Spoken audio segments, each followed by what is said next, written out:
S&P Global Ratings has upgraded Pakistan's long-term sovereign credit rating from B negative to B while assigning a stable outlook, citing an improving external position and gradual macroeconomic stabilization. The agency kept Pakistan's short-term credit rating at B and also upgraded its transfer and convertibility ratings from B negative to B, indicating that Pakistan can meet its immediate debt obligations and that it has become easier for foreign investors to exchange currency and transfer funds abroad. According to S&P, the upgrade is based on improved institutional stability that has helped Pakistan implement key reforms under the International Monetary Fund's program. The agency said these reforms have accelerated fiscal consolidation and strengthened the country's external financial position. S&P highlighted that Pakistan's institutional framework has improved over the past 2 years, pointing to the IMF's $7 billion extended fund facility approved in September 2024 as a key factor in restoring macroeconomic stability and rebuilding foreign exchange reserves. The agency noted that Pakistan has met most of the program's targets so far,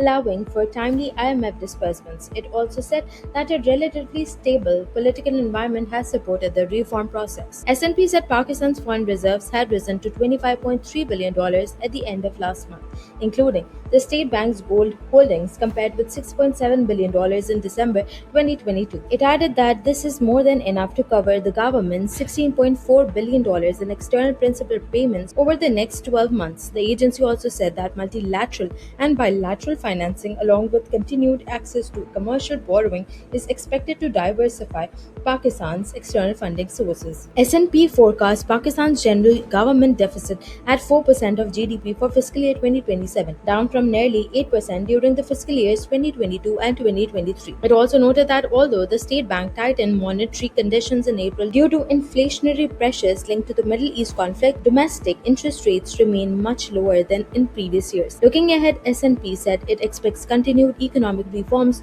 official financing, and fiscal consolidation to support steady growth and help Pakistan meet its external obligations. However, the agency warned that it could lower Pakistan's rating if the government's commitment to fiscal reforms weakens or if external and fiscal indicators deteriorate. On the other hand, it said the rating could be upgraded further if fiscal deficits continue to narrow, revenues increase, financing costs moderate, and external indicators improve structurally.